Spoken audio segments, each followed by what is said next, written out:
আমি তো তুমি করে বলছি, ওরা তুই তাঙ্গার করে ভাষা ব্যবহার করে। তো এগুলো যদি আমাদের সাথে ব্যবহার করে আমরা কাজ কিভাবে করব? ডাক্তারের প্রেসক্রিপশন আনি গেলে আমার 400 টাকা লাগে, তাহলে সাধারণ একটু আমার অসুস্থর কারণে আমি 400 টাকা বেজে দিয়ে আমি প্রেসক্রিপশন আনি আমার ছুটি পাস করাই দেবো, তাহলে এটা কেমন কথা? শ্রমিক নেতৃবৃন্দ এবং ম্যানেজমেন্ট একটা সমঝোতা পৌঁছাইছে, আমরা আশা করি শীঘ্রই এটার সমাধান হবে। দাবিগুলো কোম্পানি মাইনে নিলে আমরা পরবর্তীতে কোম্পানি খুললে আমরা কাজে যোগদান করবো। আর যদি কোম্পানি দাবিগুলো না মাইনে নেয় তাহলে এখান থেকে কেউ যাবে না। অসুস্থ হইলে মানে মেডিকেলে জানাই যাই আমরা, ফ্লোর ইনচার্জ কিংবা সুপারভাইজারে জানাই গেলে তখন ওরা কি বলে মেডিকেলে ফোন দিয়ে জানাই দেয় ওরে ছুটি দিও না, ওরে ছুটি নাই, ওরে ছুটি দিও না। এগুলো আবার মেডিকেলে গেলে ডাক্তাররা এমন খারাপ ব্যবহার করে, ওষুধ দেয় এটা খায়া উপরে যাও, না হলে কাজ আসতে হইব না অফিসে, আমরা কি এসআরের লোকেরা জানাবো, এসআরের লোকেরা আনবো, এগুলা বলে। তা আমাদের কি কোনোই মূল্য নাই?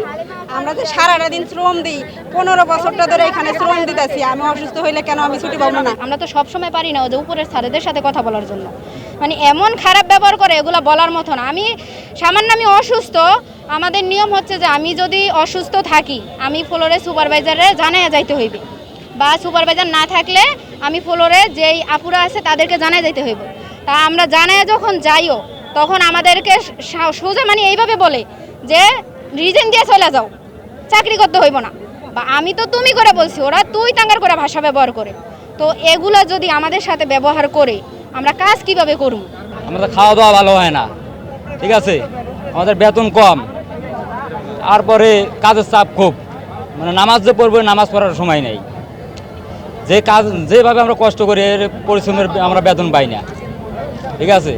কিন্তু আমাদের মেডিকেল থেকে আমাদের কেউ অসুস্থ হয়, সুপারভাইজার যাই মেডিকেলে দেখায়, মেডিকেলে যাই, সামান্য একটু জ্বর যদি হয় সামান্য আমার 20 টাকা ওষুধ খালে আমি কিন্তু ভালো হবো, আমাকে সার্টিফিকেট ছাড়া পেলে ছুটি দেওয়া হবে না।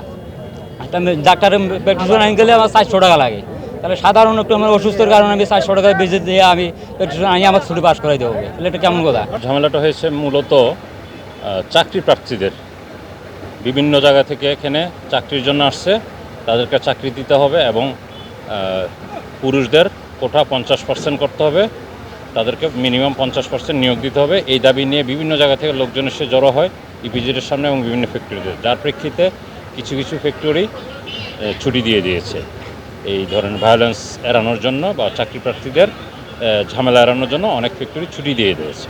আজকে এখনও মিটিং চলছে, মোটামুটি তারা একটা সমঝোতা পৌঁছাইছে, তারা একটা মানে শ্রমিক নেতৃবৃন্দ এবং ম্যানেজমেন্ট একটা সমঝোতা পৌঁছাইছে, আমরা আশা করি শীঘ্রই এটার সমাধান হবে।